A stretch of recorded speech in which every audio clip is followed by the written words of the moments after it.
Sidang jemaah yang dirahmati Allah, kita akan bicara tentang sifat khabariyah. Sifat khabariyah diantaranya tentang ayat mutasyabihat, yaitu tentang ayat mutasyabihat. Maka diantara ayatnya adalah kita ambil yang paling populer, Ar-Rahman ala. Sidang jemaah yang dirahmati Allah, ini diantara ayat-ayat mutasyabihat. Hadis banyak lagi, yaudal wa huwa fauqa ibadih, ya. Kemudian ada lagi yadullah fauqa aidihim. Banyak lagi tentang tangan Allah, tentang wajah Allah, ya, tentang posisi Allah. Yang semua itu kenapa disebut mutasyabihat? Karena secara zohir menyerupai makhluk. Secara zohir mutasyabih itu menyerupai artinya. Allah bertempat di atas langit, Allah duduk di atas aras, segala macam itu mutasyabihat. Sekarang bagaimana khilafiyah dalam persoalan ini? Pertama sekali kita lihat pendapat salaf. Qala Fakhrur Razi fi kitabihi, Fakhrur Razi dalam kitabnya yaitu Asasut Taqdis mengatakan hasil hazal hasil dari ini adalah anna hadhil mutasyabihat, bahwasanya seluruh yang mutasyabihat ini yajibul qat'an fiha, ini harus diputuskan bi anna muradallahi, sesungguhnya yang dimaksud oleh Allah Ta'ala minha, pada dari ayat mutasyabihat, syai'un ghair zawahiruha, yaitu sesuatu yang bukan sesuai zohirnya, bukan zohir lafaznya. Summa yajibu tafwid maknaha, kemudian tentang maknanya, maksudnya bukan zohirnya, namun tentang maknanya diserahkan kepada Allah. Tafwid makna kepada Allah. Ilallah Ta'ala wala yajuzul khawt fi tafsiriha, tidak boleh kita mematok atau menentukan pada tafsirnya. Ini artinya apa? Zohir disepakati, yang dimaksud bukan makna zohir. Yang dimaksud Allah bukan seperti kalimat zohir, tetapi yang mana dimaksud? Maknanya serahkan pada Allah. Yang tafwid makna, yang diserahkan itu pemaknaan pada Allah. Apa yang maksud di tafwid kita tidak tahu.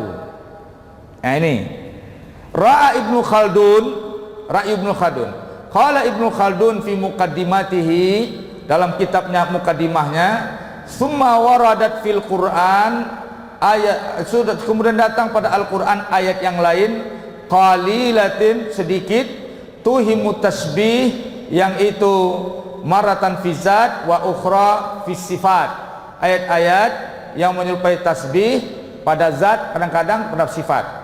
Fa ammas salaf, adapun pendapat salaf, fa ghalibu adillati tanzih li kasratiha, maka umumnya mereka mendahulukan yaitu dalil-dalil untuk menyelamatkan Allah, tanzih, membersihkan Allah dari hal-hal yang tidak pantas untuk Allah.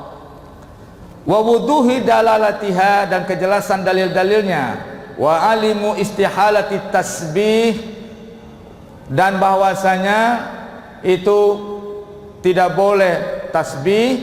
Wa qadu bi annal ayat min kalamillah, jangan tasbih itu tadi menyerupai, kalau misalkan istiwa itu duduk, itu tasbih namanya.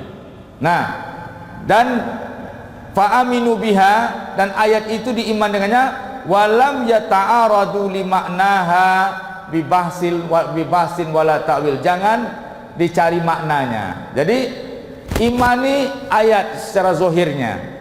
Wa hadza makna qaulu katsir min man aqrahu kama ja'at, ay aminu bi annaha min indillah, yang diiman itu ayat dari Allah, wala ta'aradu li ta'wiliha wala tafsiriha li jawazi antakuna ibtila fayajibul waqaf wal iz'an lahu. Hanya kita wajib berhenti di situ, mengimani ayat, zahirnya, tapi jangan dibayangkan kaifiatnya. ayat begitu, imani ayat. Berarti apa tuh? Wakaf, diam lagi. Imam Ahmad Ad-Dardir dalam syarah Syekh Ahmad bin Muhammad Ahmad Dardir yang bermazhab Maliki, dia mengatakan fi kitabil Musamirah lil Kamal bin Abi Syarif fi syarah al-Musayyarah li Kamal ibnu Hammam fil ilmi al-kalam ma hasyiah Zainuddin Zaidin Qasim al-Musayyarah. Dia berkata, kullu lafzin yuraddu fi syar'i mimma yasnidu ila zatil muqaddasah au yutlaq isman au sifatan laha wa huwa mukhallif lil akal. Setiap lafaz yang dikembalikan kepada zat yang maha suci atau dimutlakkan nama yang secara zahir itu kepada Allah, wa huwa mukhallif lil akal, itu tidak bisa diterima. Wa yusamma mutasyabbih, yang tidak sesuai dengan akal kita, ayat itu dinamakan mutasyabbih. La yakhlu imma ayatawatara aw yankilu ahad, ya. Jadi in kana nasan la yahtamilu ta'wil qata'na bi iftira'in naqilihi aw syahwihi aw ghalatihi wa in kana zahir wa in kana zahiran fa zahiruhu ghairu murad. Nah, ini penting. Jika ini ayatnya sudah nyata, maka zahir ayat ghairu murad, bukan itu tujuan. Kesimpulan selanjutnya sangat banyak, ini saya kutip banyak sekali tentang pernyataan tentang pendapat salaf, ya. Itu semuanya mengatakan yang zohir ghairu murad, bukan kalimat yang zohir itu makna yang dituju oleh Allah, tetapi ketika menetapkan yang mana maknanya, di sini khilafnya. Salaf berhenti di situ. Kemudian Asy'ariyah nanti kalau seandainya itu dibutuhkan, dia masuk kepada takwil ijmali, takwil tafsili. Kalau Asy'ariyah dia mentakwil 3 bentuk. Pertama, takwil tafsili. Takwil tafsili ikut zohir, tapi makna ghairu murad seperti salaf. Bukan makna bukan zohir itu yang dituju Allah. Itu sama dengan katakan majazi. Maknanya bukan itu. Kadang-kadang tangan adalah kekuatan, tangan adalah kudrat, ya. Nah, pertama itu namakan dalam Asy'ariyah takwil tafsili. Kemudian kedua, kalau tidak tercapai tujuan dengan takwil tafsili, maka Asy'ariyah meningkat kepada tahkim, kepada ayat mutasyabihat. Nah, jadi sidang jemaah, Asy'ariyah juga memakai metode salaf. Tafwid makna kepada Allah, serahkan makna kepada Allah. Nah, sekarang sedang jemaah dan rahmatullah, kita bahas tentang tafwid. Saya meloncat, ini banyak lagi kutipan-kutipan salaf ini, ya, tentang salaf ini. Kita meloncat kepada imam yang berempat, ya, karena sering sekali ini hujah yang tidak matching bagi orang yang mengatakan Allah di atas langit. Dalilnya kalimat Imam Malik, ayat maklum, istiwa maklum, kaifiyat majhul, al-iman bihi wajib, soal bid'ah. Itu dalil alasan untuk mengatakan Allah atas langit secara zahir. Tidak matching. Kenapa? Karena kaifiyat majhul. Kalau dikatakan Allah di atas langit, apa yang majhul kaifiyatnya? Kaifiyat itu tata cara. Karena kata Imam Malik apa? Kaifiyat majhul, bagaimananya kita nggak tahu. Tapi diputuskan Allah duduk di atas langit, di atas aras. Itu apa yang majhul kaifiyatnya? Ini nggak sesuai dengan Imam Malik. Ini nggak salaf, ya. Ini nggak salaf. Nah, saya lanjutkan. Pertama sekali kita lihat pendapat para a'immah. Nah, ini Syekh bin Abi Salam ini sekarang ini banyak diserang oleh ulama salafi perkara ini juga. Jadi heran orang salafi sekarang, dia menyerang ulama-ulama salaf Dia mengatakan pengikut salaf. Tidak kita temukan sahabat siapapun tabi'in yang mengatakan Allah duduk di atas langit. Tidak ada. Jadi pendapat salaf dari mana? Ya, seluruh salaf itu mengatakan maknanya ghairu murad. Maknanya tidak sesuai dengan redaksinya. Kenapa? Karena dia majaz, tidak kalimat sharih. Namanya ayat mutasyabihat. Kenapa Allah mencontohkan seperti itu? Karena supaya dekat kita nangkap maknanya, kita dekat menangkap maknanya. Nanti ada lagi kesalahan-kesalahan kenapa sampai pengertian mutasyabihat seperti itu. Ada sebab-sebab kesalahan. Tidak tahu mana yang mudhaf-mudhafun ilaih. Kemudian ada ayat yang mungkin takdir, itu tidak tahu, langsung redaksi seperti itu saja. Ya. Iz bin Abdus Salam mengatakan, Su'ila Imam Ahmad bin Hanbal anil istiwa. Imam Ahmad ditanya tentang makna istiwa. Faqala istawa kama akhbara. Istiwa itu seperti yang telah disampaikan kepada kita, la kama yakhtar lil bashar, tidak seperti yang dibayangkan manusia. Tidak yang seperti yang dibayangkan manusia. Sama dengan Imam Malik nanti ya. Kemudian Imam Syafi'i ditanya, faqala amantu bila tasbih. Saya beriman tanpa tasbih. Kalau duduk di langit, duduk di aras, tasbih nak. Saya beriman tanpa tasbih. Wasadaqtu bila tamsil, dan tidak ada yang menyerupainya. Dan aku meyakini tidak ada yang menyerupai laisa kamitslihi syai'un ya.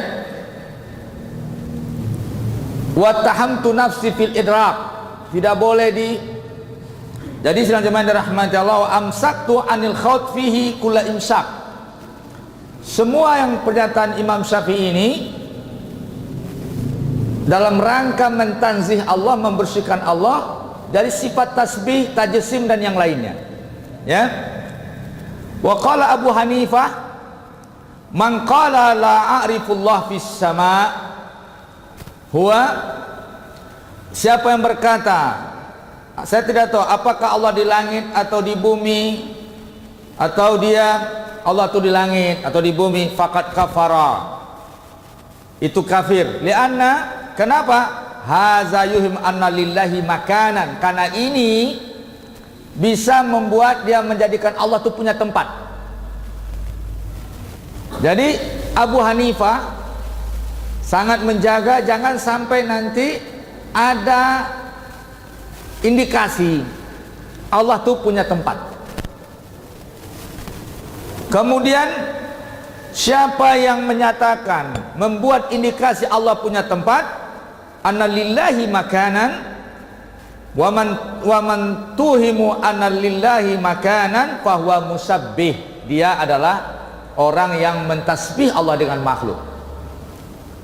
Jadi sidang jemaah rahmatullah, ini tegas ini Imam Ahmad, Imam Abu Hanifah mengatakan Allah punya tempat, maka itu orang yang musabbih,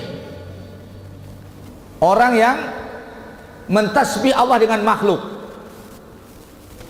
Ya, Allah dianggap menyerupai makhluk.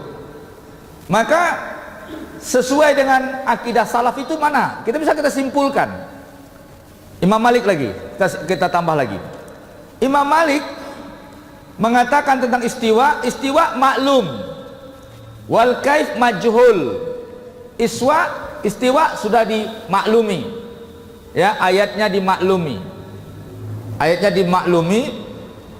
Wal kaif majhul, bagaimana kaifiatnya itu tidak tahu kita. Tapi kalau istiwa diartikan duduk tuh carana tuh. Jadi carana itu kaifiat. Sementara Imam Malik mengatakan majhul. Jadi apa? Sesuai dengan apa yang dikatakan salaf, redaksinya kita terima, maknanya bukan itu maksudnya. Jadi maknanya ghairu murad. Nah, kenapa? Karena kaif tidak tahu. Wal iman bihi wajib, iman dengan wajib. wasu'al anhu bid'ah, tentang pertanyaan tentang itu bid'ah. Sidang jemaah yang dirahmati Allah, nanti kita simpulkan. Saya bacakan saya kutipan-kutipan, jangan beko ambo dikecek mau tak kadang saya. Itu muka ambo. Jangan ambo dianggap beko mau ta aja. Ya. Kini awak ambil Imam Ghazali penutup. Bagaimana mazhab salaf menurut Ghazali, Imam Ghazali?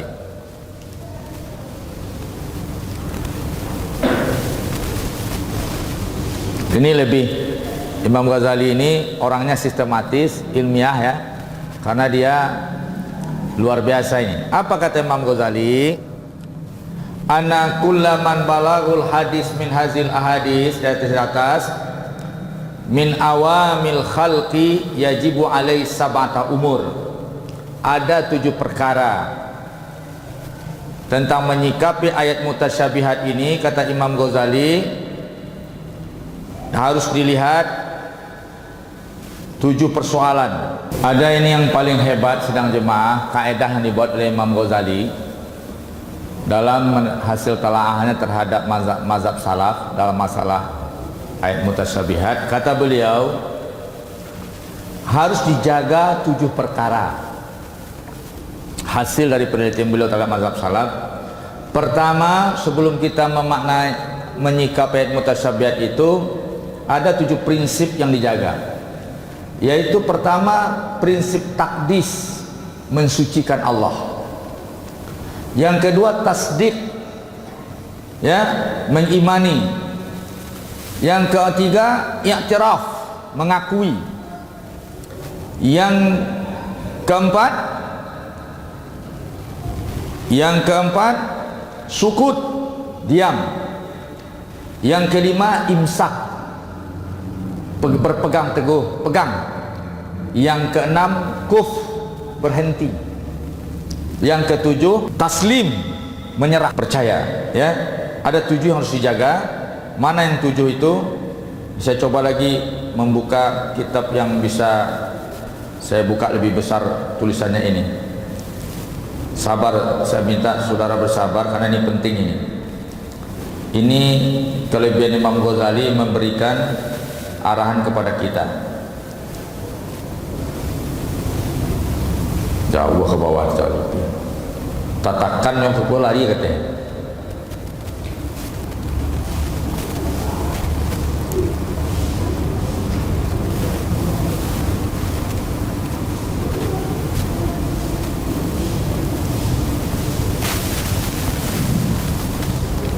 Bersabar, kita menunggu Imam Ghazali berketerangan pada kita.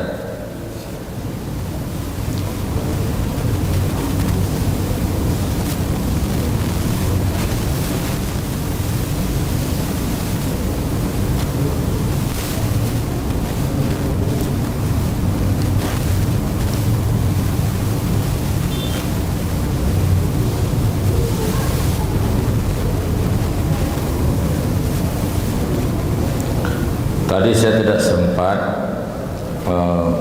menulisnya karena ini terlalu panjang ya. Ini ya. Baik. Kata Imam Ghazali, jaga 7 perkara. Pertama, takdis. Yang saya maksud dengan takdis adalah menyelamatkan Allah dari prediksi indikasi jismiyah pakai jasad, ya, dan konsekuensinya. Ini yang pertama. Ketika kita, jadi dari penelitian sikap salaf ini, maka ada prinsip yang tergambar di situ yang dijaga 7 perkara. Pertamanya, menjaga kesucian Allah Subhanahu wa taala dari sifat pakai jasad, ya. Kedua, tasdik, yaitu iman dengan apa yang Allah katakan, wa anna ma zakarahu, dan apa yang telah disebutkan Allah, hatta wa huwa fi ma qalahu sadiqun wa annahu haqqun ala wajhi allazi qalahu wa aradahu. Membenarkan, mengimani ayat itu dari Allah Subhanahu wa taala meyakininya bahwasanya Allah yang memahami maksudnya. Kemudian i'tiraf bil ajz, mengakui kita ini lemah, kita tidak mampu. Bahwa ayukiru bi anna muradahu laysat ala qadri taqatihi wa anna zalika laysa min sa'nihi wa hirfatihi. Bahwasanya kita sebagai orang awam berkeyakinan kita ini lemah untuk memprediksi atau menetapkan, menghukumi ayat tersebut. Jadi kita imani saja dan mengakui diri kita lemah. Kemudian fasukut, diam, lebih baik diam. Fa'an la yus'alu an makna, bahwasanya orang yang tidak ditanya tentang maknanya, jika tidak dibutuhkan kita menjelaskan maknanya, maka lebih baik diam. Jadi kalau tidak dibutuhkan lebih baik diam. Cuman bako ustaz kaji kok dek karano Allah dihukumi. Kalau nak awak kaji lah di kecian dek orang sabalah awak sasek beko. Nah, tak pas awak kaji untuk menjelaskan mana sasek dan mana tidak sasek. Imsak, diam. Lain sarifu fi zalikal alfaz bit tasrif wa tabdil. Setingkat orang awam, kalau ada ayat seperti itu, sudah pegang saja ayatnya, jangan kita yang memalingkan maknanya. Wal kuf, ya. Kemudian taslim li ahlihi, serahkan kepada ahlinya. Ini 7 perkara yang disarankan oleh Imam Al-Ghazali untuk kita berpegang dalam menyikapi, berprinsip dalam menyikapi ayat-ayat mutasyabihat. Nah, baik, sekarang balik kepada ini. Kesimpulan mazhab salafus soleh di sini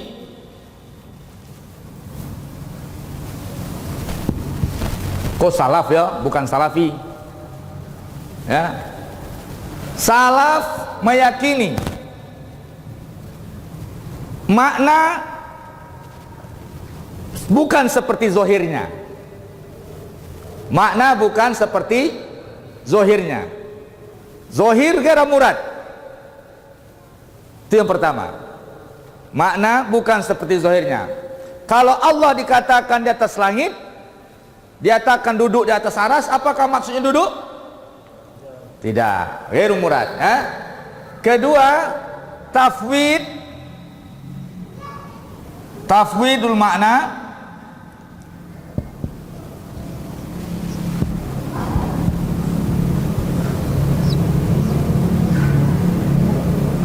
Tafwidul makna ilallah, ya, serahkan makna pada imani lafaz, imani ayat, ayat sohih, ayatnya sohih, imanilah ayatnya, tapi maknanya serahkan kepada Allah.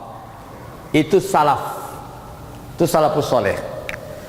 Nah, kira-kira kalau salafus soleh seperti ini, ada sekarang pendapat yang meyakini, saya simpul dulu, sehingga ulama Hambali mengatakan, ulama Hambali, Hanabilah, Al-Hanabilah, ya, ulama Hambali mengatakan bahwasanya antara kita pemaknaan istiraku makna, istirakul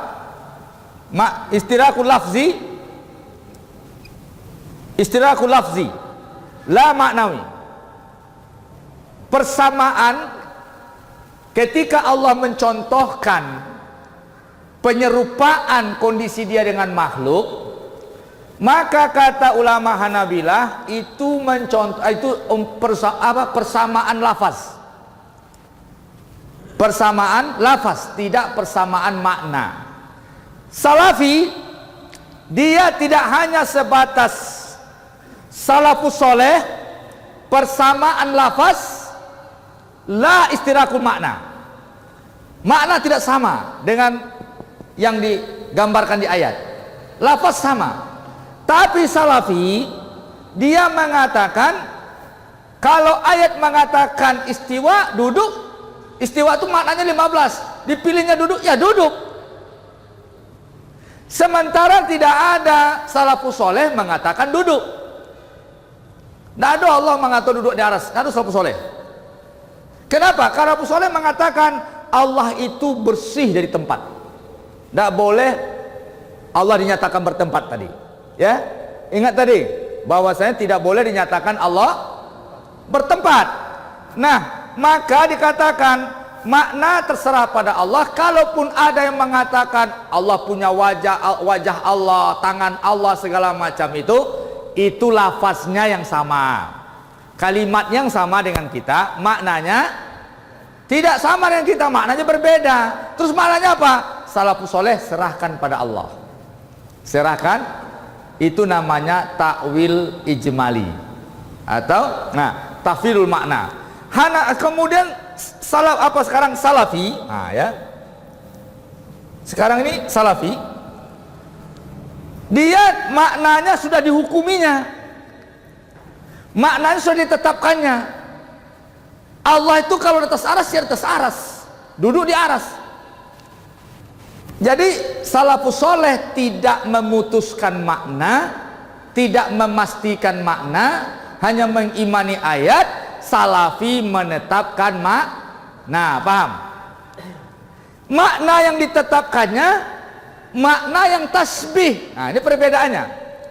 Asy'ariyah juga menetapkan makna, tapi makna yang tidak tasbih.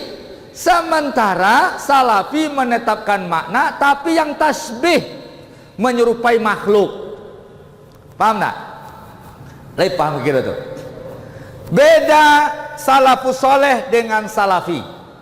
Salafus soleh menerima ayat, mengimani ayat ini ayat Allah, tetapi ayat itu kan ada muhkam, ada mutasyabihat. Salafus soleh mengimani ayat ini ayat mutasyabihat, bukan ayat muhkam. Ayat muhkam itu ayat yang dihukumi pasti. Kalau mutasyabihat ayat yang menyerupai. Yang mutasyabihat itu apa? Zohirnya menyerupai makhluk, tapi intinya, substansinya berbeda dengan makhluk. Paham? Nah, maka perbedaan sekarang, perbedaannya salafi, kalau salafus soleh makna Allah yang tahu. Allah yang tahu. Terus ayat bagaimana? Supaya kita paham bahwasanya Allah menciptakan Adam, maka Allah mengatakan dia menciptakan Adam dengan tangannya. Maksudnya apa itu? Tidak ada campur tangan orang lain. Selesai lo. Antum bikin usaha, ya nak? Deng antum bilang iko usaha den, jo tangan den. Tidak ada campur tangan orang lain. Apa maksudnya itu?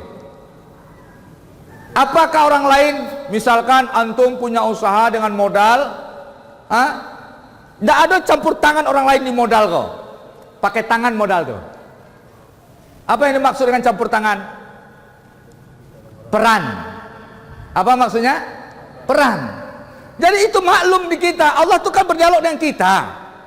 Maka ayat yang bisa kita pahami, Allah menciptakan Adam dengan tangannya, maksudnya tidak ada peran orang lain, campur tangan orang lain tidak berperan. Itu maksudnya. Kok baru tangan Allah? Sidang jemaah, inilah bedanya. Kalau salafi menjadikan ayat muhkam, ayat mutasyabihat jadi ayat muhkam.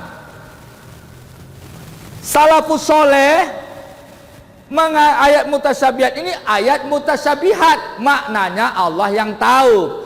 Tetapi ketika salafi menetapkan makna ayat sesuai dengan zahir ayat, maka itu ayat sudah muhkam, tidak lagi mutasyabihat. Paham antum?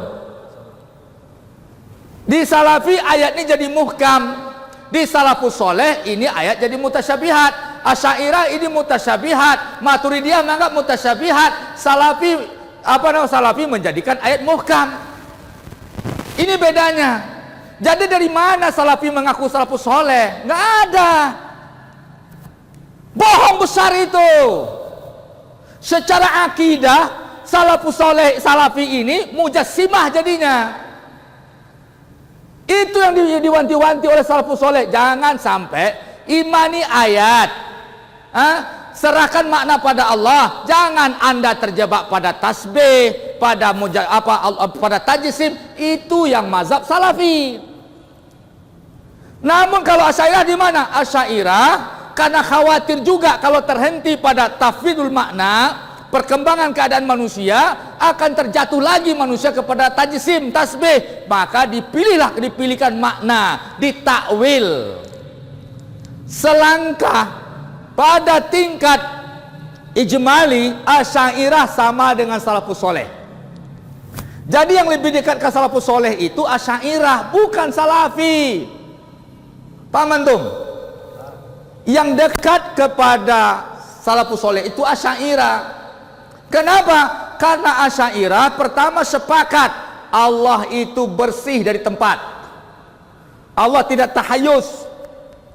Tidak ada Allah tuh sudah tidak bisa serupa dengan makhluk. Mukhalifatul lil hawadis. Nah, sepakat antara Asy'ariyah dengan salafus soleh ini ayat mutasyabihat. Sepakat. Namun salafus soleh mengatakan ini istirak makna. Maknanya persamaan dengan istirak lafaz. Lafaznya redaksinya memakai lafaz kita makhluk. Sama dengan kita makhluk. Tapi maknanya Allah yang tahu, tidak seperti lafaznya. Terhenti salafus soleh di situ. Namun Asy'ariyah masih khawatir. Orang nggak puas juga sampai terjebak kepada salafi ini. Kalau begitu salafi, akhirnya muncul salafi. Oh, Allah tuh duduk di atas langit. Berarti Allah butuh tempat. Berarti Allah seperti makhluk. Allah punya, jadi nanti Allah seperti jasad. Wah, ngeri ini. Maka Asy'ariyah menyelamatkannya dengan takwil. Tapi pada dasarnya Asy'ariyah mengatakan kalau tidak perlu ditakwil, jangan ditakwil, cukup seperti salafus soleh. Paham antum? Mana yang salafus soleh? Mana yang salafus soleh? Asy'ariyah apa salafi? Paham antum? Nah, sekarang kita lanjutkan. Ketika salafi menetapkan makna ayat sesuai zahir kalimat, menetapkan makna ayat sesuai zahir kalimat, maka indikatornya Allah butuh tempat. Sifat makhluk enggak itu? Sifat makhluk enggak itu? Allah mujassimah pakai jasad. Oh, tidak ada dikatakan pakai jasad. Konsekuensi kalimat Anda itu, kalau mengecek jurang, anan orang pahami tentang kalimat awak. Konsekuensi kalimat Anda itu akan melahirkan kesimpulan itu.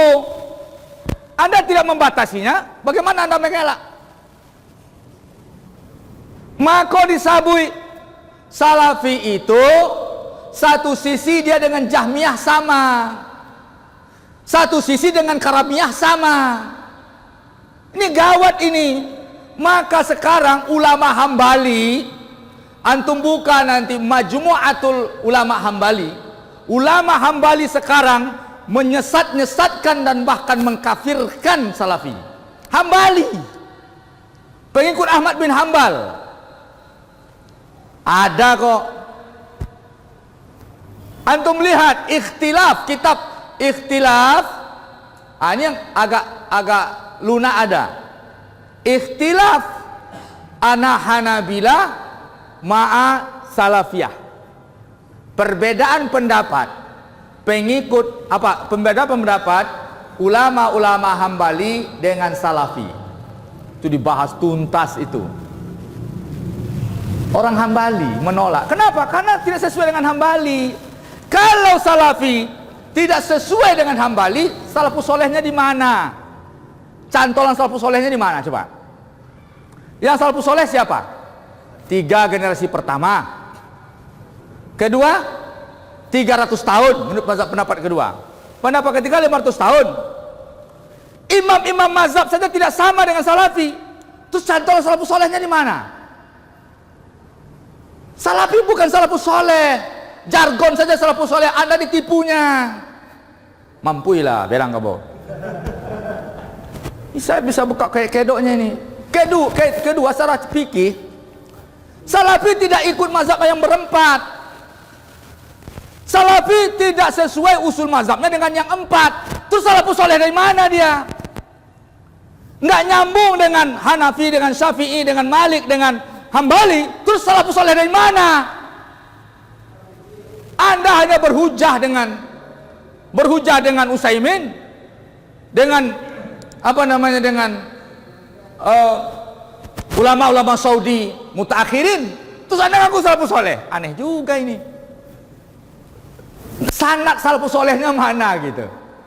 Tolong sebutkan kalau Salafi memang salafus soleh, tunjukkan kepada kami sanad akidahnya salafus soleh Salafi, kemudian sanad fikihnya. Ada nggak? Nggak ada, jargon doang. Terus ditipu-tipunya kita dengan mengaku pengikut salaf, terus yang lain dibid'ahkannya, mazhab ditolaknya. Kan Salafi yang membawa gerakan tanpa mazhab. Gerakan tanpa mazhab itu membuktikan Salafi bukan salafus soleh. Paham antum? Salafi bukan pengikut salafus soleh. Buktinya dia menggerakkan dakwah tanpa mazhab. Salafus soleh dari mana dia? Hah? Inyo goblok awak dia dota lo. Kalau mak dagu ya.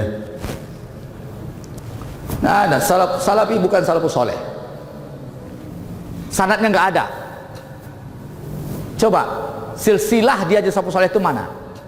Secara akidah terputus. Dia mengatakan ya ini zahir. Allah di atas langit. Siapa yang mengatakan atas langit sesat? Hebat mana? Coba tunjukkan ke kami. Coba Anda buktikan pada kami mana si salafus soleh yang mengatakan Allah di atas aras duduk dengan makna hakiki. Dengan makna hakiki.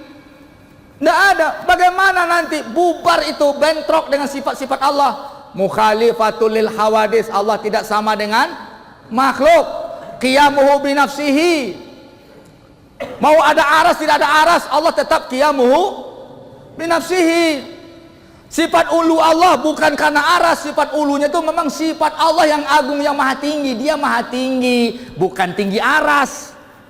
Kalau aras tingginya makhluk, kalau Allah maha tinggi, paham? Ajan sembarang puga sih. Mana wak de ongok lah sadoi la yolo ke siawa. Ambo mau paris yo salafus soleh barang kodak. Aduh salafus soleh dah. Cawan antum, gawat ini. Sekarang ini kalau antum lihat serangan mazhab Hambali kepada Salafi luar biasa. Kalau ada ustadz-ustadznya yang nggak percaya, datang ke saya tunjukkan ini akunnya. Saya tunjukkan akun YouTube-nya, debat inhiraf tergelincir. Itu Hambali sekarang sibuk membatalkan akidahnya Salafi. Kalau Hambali menolak dia Salafi, itu salafus solehnya dari mana? Dari mana salafus solehnya? Ya enggak? Samo Jawa, awak mengaku suku Tanjuang. Ambo suku Ambo Tanjuang. Kira ada nenek moyang Ambo, ada datuk-datuk Ambo, ditulaknya Ambo suku Tanjuang. Ranjiang mah. Wang suku Tanjuang Ranjiang mah. Buktinya pandan pekuburan. Nggak ada. Antum tahu Ibnu Jauzi? Wah ngeri. Bisa Ambo bacokan Ibnu Jauzi, nyokapian dia Ibnu Jauzi. Ibnu Jauzi itu ulama Hambali. Gawat ini ternyata. Untuk itu sidang jemaah rahmatullah, hati-hati antum. Ya. Makanya debat bid'ah. Berdebat mengawali awak disasiannya di belakang awak. Kalau aja pakai cerita bid'ah haram. Jadi sidang jemaah akidah orang nyosasean dengan klaim pengikut salafus soleh. Ya. Terus fikih orang fikih ibadah orang dibid'ahkan. Karena ini salafus soleh. Sementara ini menolak mazhab yang sampai. Antum tahu enggak apa makna tanpa mazhab? Apa maknanya? Itu kan menolak salafus soleh, ya enggak? Salafi itu menolak salafus soleh. Penipu besar itu. Kalau dia mengantarkan kajian, itu tidak hanya doktrin sepihak, tidak pernah dia mengatakan dalil lawan mazhabnya, tidak pernah. Kalau kita bacakan pendapat si ini dalilnya ini hujahnya ini, pendapat ini begini, harus adil. Kalau salafi tidak, dia menyatakan yang sama dia, kemudian yang lain disesatkannya. Mana mungkin salafi pengaku salafus soleh, dia saja menolak mazhab-mazhab. Saya tanya, Imam Malik salafus soleh enggak? Kemudian Imam Hanafi salafus soleh enggak? Antum tahu peran Imam Hanafi tentang masalah akidah? Dialah yang memakai istilah pertama fiqhul akbar. Bukunya Fiqhul Akbar itu tentang akidah. Jadi bukan main-main itu. Sekarang Maturidi disesatkannya, Asy'ari disesatkannya, dia saja yang Hambali. Gawat, saya tidak tega menyebutkan bagaimana respon terhadap pandangan Ibnu Taimiyah dari orang Hambali sendiri. Ya. Kemudian kenapa itu ditolak? Ada perbedaan dua, kata Muhammad Motiri. Sekarang dia adalah rujukan akidah mazhab Hambali. Ada dua. Pertama, Hanabilah sesuai salafus soleh, dia mentafwid makna pada Allah. Ya, makna terserah Allah, tidak diputuskan. Jadi ayat diimani, tafwid makna. Kedua, hulul bil hawadis. Hulul bil hawadis. Antum tahu Asy'ariyah, Hanabilah meyakini Al-Quran qadim. Tidak demikian pada Salafi. Bedanya Hanabilah dan Salaf, Al-Quran qadim kalam nafsiyah dengan huruf dan makna, dengan huruf dan suara. Asy'ariyah, Al-Quran kalamullah nafsiyah qadim selain huruf dan makna. Itu perbedaannya. Tapi Al-Quran bagi Salafi tidak qadim, tapi dia sifat yang ada pada yang qadim. Maka namanya hulul bil hawadis. Ya. Jadi ini perlu banyak hal sebenarnya. Tapi yang jelas secara secara garis silsilah, Salafi bukan bagian dari salafus soleh, pengikut salafus soleh. Kenapa? Karena dia tidak pegang mazhab salafus soleh. Secara akidah dia menjadikan ayat mutasyabihat jadi ayat muhkam. Ayat muhkam. Kalau yang lain, ini ayat mutasyabihat salafus soleh, ini ayat mutasyabihat, ayat muhkamnya laisa kamislihi syai'un. Allah tidak menyerupai sesuatu. Dalam kaedahnya ayat mutasyabihat ahlu sunnah wal jamaah. Jahmiyatul sunnah wal jamaah apa tidak? Tidak ahlu sunnah. Tapi kedekatannya kepada salafi. Bagaimana kita menghukumi salafi ahlu sunnah wal jamaah? Secara akidah lebih dekat kepada Jahmiyah. Untuk itu ini hanya apa saja. Ya, artinya kita tetap saja husnuzon kepada kawan-kawan salafi. Mudah-mudahan mereka rujuk kepada mazhab Hambali. Ya, mudah-mudahan mereka rujuk. Saya menyampaikan ini memberikan pertimbangan-pertimbangan, membuka mata kita bahwasanya klaim-klaim itu sebenarnya tidak ada dasarnya. Jangan tertipu oleh klaim orang, ya. Orang lain yang disesatkannya. Nah, kita kembali kepada 3 kesimpulan. Ahlus sunnah secara akidah itu ada 3. Ya, yang pertama ahlul hadis. Ahlul hadis Hanabilah. Hanabilah tafwid makna. Sementara Salafi dia tafwid lafaz. Apa namanya? Lafaz sudah dimuhkamkan, makna dan lafaz. Lafaz dan makna. Maka ini muhkam bagi dia. Maka hanya 3 yang pengikut salafus soleh. Pertama tadi ahlul hadis, bukan salafi. Ahlul hadis bukan salafi. Kedua Asy'ari. Ya, Asy'ari, karena Asy'ari usul mazhabnya sudah kita bacakan kemarin. Beriman dengan apa? Berpegang dengan Al-Quran, dengan hadis, dengan perkataan para sahabat, syahadatus sahabat, tokoh-tokoh para sahabat. Ya, ini jelas usul mazhabnya. Kemudian yang ketiga Maturidiyah. Maturidi. Ya. Nah, sidang jemaah rahmati Allah, itu yang ahlus sunnah. Tentang salafi, kalau salafi masih digugat oleh Hanabilah, bagaimana kita mengatakan salafi adalah ahlus sunnah? Makanya dahulu sebelum saya melakukan pengkajian ini, saya terkejut. Muktamar ulama sedunia mengatakan salafi bukan ahlus sunnah. Ya kan? Antum melihat tak? Itu di Afrika ya kalau salah. Di mana tuh? Muktamar ulama sedunia, waktu itu ada juga Syekh Azhar mengatakan salafi bukan ahlus sunnah. Saya juga tidak terima. Tapi setelah saya gali-gali persoalan-persoalan ini, ternyata ini apa? Nah, tapi sayangnya persoalannya kalau elok dan salah.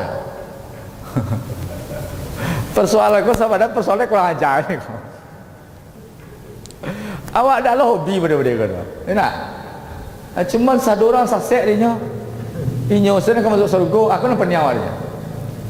Jadi sidang jemaah yang dirahmati Allah, selagi Anda pada ahlul hadis, pada Asy'ari, pada Maturidi, pada mazhab fikih Abu Hanifah, pada mazhab fikih Malik, pada mazhab fikih Syafi'i, pada Hambali, insya Allah Anda aman dari sesat dan bid'ah.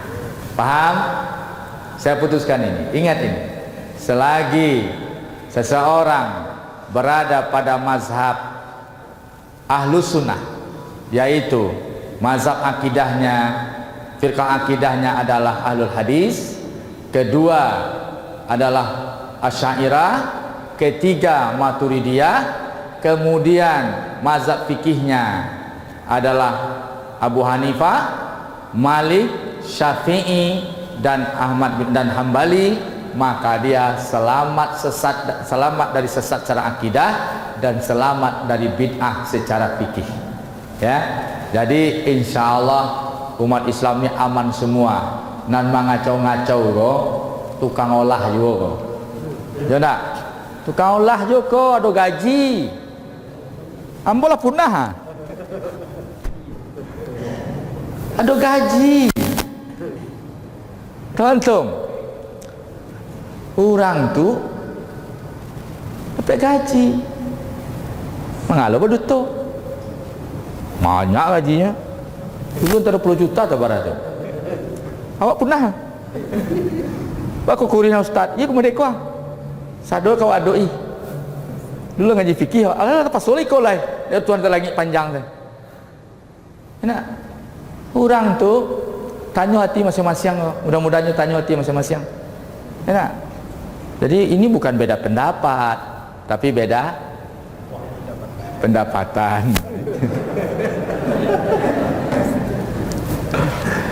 Baik, saudara jemaah yang dirahmati Allah, itu kan di video beredar pernyataan Muhammad bin Salman. Ya, Muhammad bin Salman tentang bagaimana salafi didanai. Wallahu alam. Wallahu alam. Tetapi sebenarnya kalau mereka itu keyakinan mereka, tetapi tidak bikin onar pada yang lain, tidak ada masalah. Enak, zohirinya, secara fikihnya zohiri, kezohiri, bukan salah al-sunnah zohiri. Zohiri itu apa? Zohir ayat, zohir hadis. Itu zohirinya, tekstual. Tidak loh masalah, ada. Tapi jangan mengaku pengikut salafus soleh. Enak, sebut saja kami ini zohiri. Oke, paham loh? Karena memang ada mazhab zohiri, Daud zohiri, kemudian diluaskan, diperbaiki sedikit oleh Ibnu Hazm dari Cordova, Spanyol, itu zohiri. Auza'i, ya, yang zohiri Daud zohiri sama Ibnu Hazm, nggak apa-apa juga, kami ini zohiri. Tapi jangan mengikut, kami ini pengikut salafus soleh. Kalau di zaman dulu hadir di zaman salafus soleh, Allah gaya itu. Coba antum bayangkan, kini jadi pengikut salafus soleh, dia nak tanggung gaya. Urang kuan dia sebenarnya. Kalau zaman dulu hadir di zaman salafus soleh, kira gaya itu. Punah wak dia tu.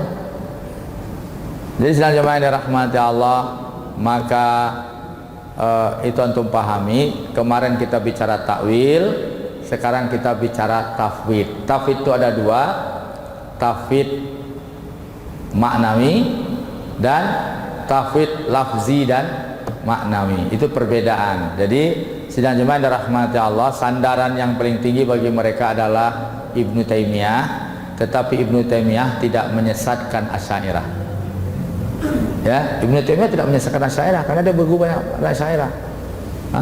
Nanti sidang jemaah yang dirahmati Allah, artinya apa? Ini jangan antum pikir-pikirkan yang jelas. Saya hanya memastikan pada antum akidah Asy'ariyah dan akidah tidak sesat. Ya.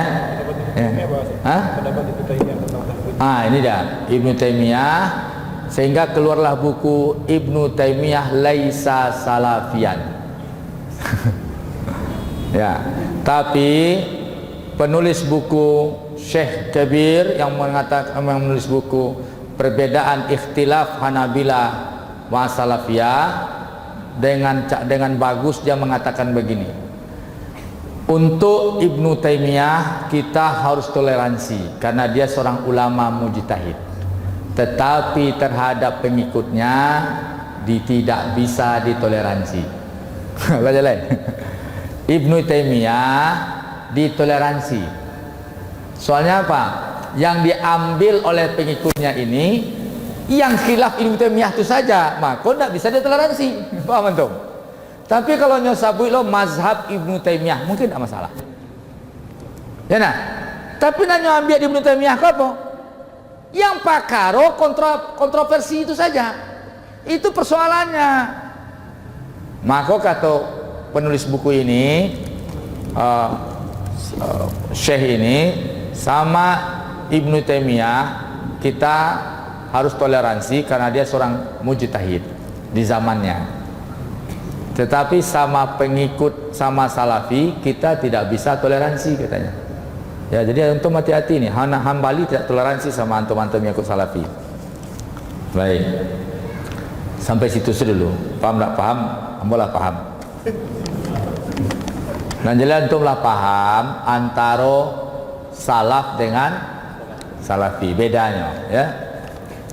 Salaf tidak menetapkan makna, salafi menetapkan makna zahir. Asy'ariyah menetapkan makna ghairu zahir. Nah, itu dia. Salaf tidak menetapkan makna, salafi menetapkan makna zahir, Asy'ariyah menetapkan makna yang tidak zahir dengan kaedah yaitu makna yang sesuai dengan zat Allah, sehingga Allah tidak tasbih. Salafi mentasbih. Itu dia. Tasbih ditolak oleh salaf. Tasbih ditolak oleh salaf. Saya simpulkan itu. Lajale bedanya. Kok enggak beda? Lajale bedanya alupuan. Bekop dekalakan aja dari pengajian ke pengajian, pertiga dua orang kacauannya itu.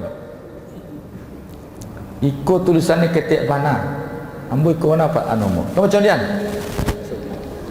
Assalamualaikum warahmatullahi wabarakatuh Ustaz. Bagaimana cara memahami hadis jariyah seorang budak yang ditanya Rasulullah di mana Allah Subhanahu wa taala? Allah. Saya tanya, itu kiblat doa langit ke atas, kiblat solat ke Ka'bah. Apakah antum menghadap kiblat solat itu kemudian Allah di sana? Kedua, yang bertanya ini jariyah, bukan ulama. Sama jo antum, Allah baiman ron jo Allah, pai ka mantawa itu. Allah bang syahadat. Antum tanya, aina Allah? Dia mengengak sih. Antum batalkan syahadatnya. Yang bertanya, kok jariyah itu budak, paham? Jariyah itu siapa? Budak, mu'alaf, orang awam. Tapi dia sudah mengakui Allah. Jadi apakah antum berpegang dengan ungkapan jariyah? Oh, Nabi kan mengakui. Nabi itu ada kalanya mengakui, mentasbit atau memaklumi. Ya nak? Samo jo baca anak SD salah sakit wa maklumina. Wa maklumina. Atau apa karuan? Apa karuan tuh? Masa Nabi tidak begitu Nabi. Kacau lah depan dia. Errornya langsung. Masa antum berhujah dengan jariyah? Ini kan hujah yang lain banyak. Terus bagaimana? Apakah ada menetapkan makna itu satu sahabat pun? Ada nak kalimat sahabat salah satu? Apakah Umar, apa Abu Bakar, Allah di atas langit? Enggak ada satu sahabat pun menetapkan semuanya. Sukut, diam. Itu berhenti di situ. Jangan di perkaruan itu. Serahkan pada seluruh sahabat itu, menyerahkan pada itu yang mazhab salaf. Yang tak tawai dia awak jadi awai. Kok ditetapkan? Tua kecen itu mazhab salaf. Salaf yang sanad enggak ada. Aduh kacau. Ya, itulah jalan itu masalah hadis jariyah. Ada di selain enggak? Dengar tanyaan. Malah laki awaknya tuh. Jariyah itu kan. Nah, baik sidang jemaah. Ada lagi? Bawa skor. Wak punahan malam kau. Baca Ustaz. Assalamualaikum Ustaz. Bagaimana pendapat Ustaz tentang ilmu tasawuf salafi jika mengatakan sesat kepada para sufi tersebut? Bagaimana akidahnya? Antum itu tasawuf itu harus dimaknai dulu. Setiap orang tasawuf itu dia tidak menyatakan itu akidahnya. Tasawuf itu nama kelompok. Kalau nama kelompok, apa antum menghukumi pada akidah atau pada nama? Dulu ada orang-orang yang mengasingkan diri, dia memakai pakaian wol, di atas dasar itu disebut tasawuf. Dia ciri khas penampilannya, ciri khas orang tasawuf. Orang-orang yang menyibukkan dirinya dengan ibadah. Ketika musim dingin dia pakai baju tebal-tebal. Karena sholat malam, antum malam memaci barang ange, inyo malam beribadah. Kira-kira beda tak kebutuhan antum pada pakaian? Inyo berpakaian wol tebal-tebal, maka disebutlah dia safa, orang yang memakai pakaian, dan itu nama tasawuf. Dari segi kalimat ada lagi, safa itu suci bersih, ma'un safi. Saya minta air yang jernih, air putih jernih. Ya, modeko ma'un safi namanya. Itu orang yang bersihkan diri. Jadi atas dasar apa antum menghukumnya sesat? Kalau dia perkara menetapkan diri pada ibadah atau akidah tasawuf, ada. Dari akidah antum lihat sesat. Jadi jelas-jelas makonyo dan sembarang puga saya. Ada orang yang telah menetapkan dirinya, ambo asal tamat, setelah tamat anak-anakku kuliah, aku hanya ingin beribadah saja. Hah? Ulama dia bukan, ilmu nggak ada. Hah? Apa dikerjakannya lagi? Hah? Diundang orang ceramah enggak? Itu apa kesibukannya lain? Apa agama yang bisa dia urus? Dia beribadah untuk dirinya. Orang-orang seperti ini akhirnya muncul beberapa orang. Ketika Islam maju, Islam sudah maju, kehidupan makmur, orang kalau tidak ada jiwa zuhud di hatinya, dia akan menghambur-hamburkan harta. Maka ada orang, kalau begini saya mengasingkan diri. Dia uzlah. Ya, dia uzlah ke satu masjid, kelompok, akhirnya dia program dia untuk disibukkan dengan ibadah. Itu tasawuf. Jadi nggak bisa kita menghukum tasawuf itu sama. Tetap saja hukum sesat tidak sesat, tinjauan akidah, tinjauan ibadah, prinsip beribadah, tetap itu, bukan karena tasawufnya. Iko orang sase sedulinya. Enak, bukan karena tasawufnya. Tasawuf apa cirinya? Zuhud. Terus apa lagi? Zuhud satu, ibadah satu. Riyadhah as-solihin. Melatih diri. Maka ada kitab Imam Nawawi apa namanya? Riyadhatu Sholihin. Jadi menyibukkan diri dengan ibadah. Kalau terjadi bid'ah, mungkin karena kebodohannya. Ditanya dulu, Anda kenapa melakukan? Karena kebodohannya. Ambo baru hijrah, Ustaz. Dulu ambo mamaku orang kerja jombonya. Ambo main golok seterusnya. Kini Pak, ya ikut ambo tahu mau sholat mereka tahu baru. Toleransi. Zuhud apa? Inna zihadata fid dunya laisat bitahrimil halal.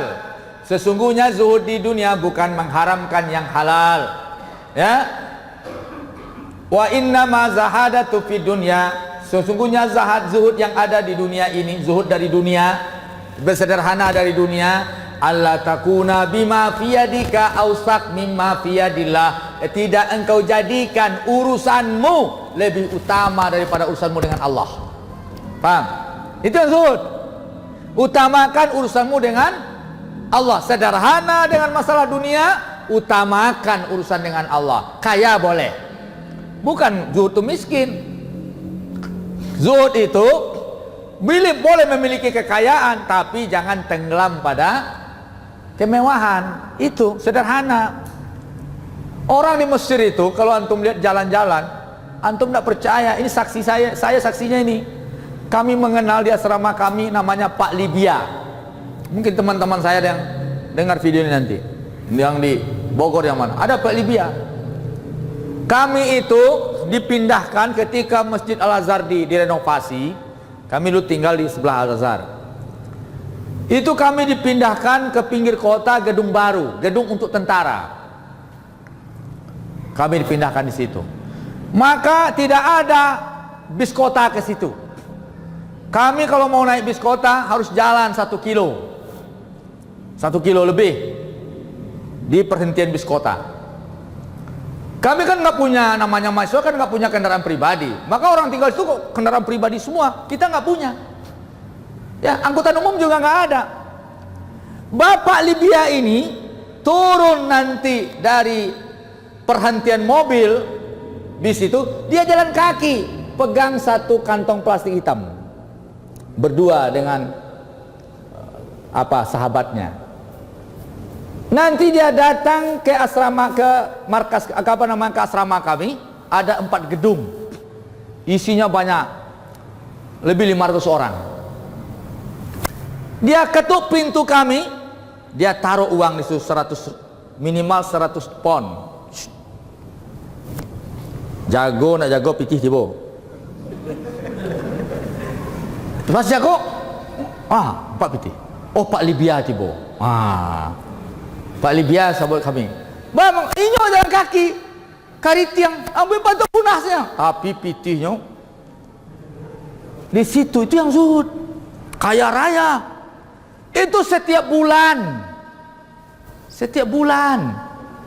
Antum tak akan pernah di negara Indonesia ketemu orang berhenti dengan mobil. Nak, kamu mahasiswa Azhar? Ya. Orang mana kamu? Indonesia. Ini uang 1 ikat.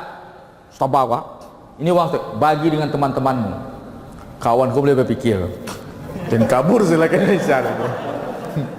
Siapa tahu? Berapa tahu dah? Dan pulang sila lagi kok. Video kau baik tu bang. Kayak gitu orang di situ. Kami punya profesor luar biasa. Profesor ini mantan dekan. Setiap bukunya dicetak dijual, dia datang kepada mahasiswa. Kalau orang bukunya dijual, masuk rekening. Dia nak cairkan uangnya. Dia berhenti di depan asrama itu. Cik nampak turun satu itu. Padahal seorang tahu tuh. Oi piti, terjun saja. Nggak pernah antum jumpai di dunia lain selain di Mesir itu. Di Mesir itu orang beragama dari hati dan ilmunya. Maka di Mesir itu tidak bisa doktrin-doktrin, KO di situ. Orang punya ilmu semua. Adu ilmu. Pengikut salafus soleh belum tentu mana ikutan, mana salafus solehan. Tidak bisa doktaran di situ dong. Luar biasa. Ya. Jadi sedang jemaah yang rahmati Allah. Ada pertanyaan lain? Cukup? Sudah terjawab. Apa pertanyaan tadi itu? Tasawuf ya. Nah, jadi tasawuf itu adalah bukan, tidak ada akidah tasawuf, tidak ada fikih tasawuf juga nggak ada. Dan untuk menilai sahihnya di mana? Setiap orang tasawuf itu berbeda-beda. Tasawuf dengan tarikat tak sama. Tarikat itu ada turuk, artinya dia melakukan latihan-latihan. Latihan ini, latihan itu sampai gini. Kalau itu nanti merambah kepada wilayah akidah, baru kita hukumi dia. Tapi kalau sekedar dia ahli ibadah, jangan antum sesatkan. Nan main saya antum sesatkan doh. Nan ditibok saya antum sesatkan doh. Kadang-kadang aku internal dia dan josoh taruh juga. Dilabrak taruh. Kacau kok. Nalah kamu saji nyasasean. Urang anu nyasasean. Pailah kan itu nama buat riba pemerintah nyanyi sasean rakyat kau apa kerajo kau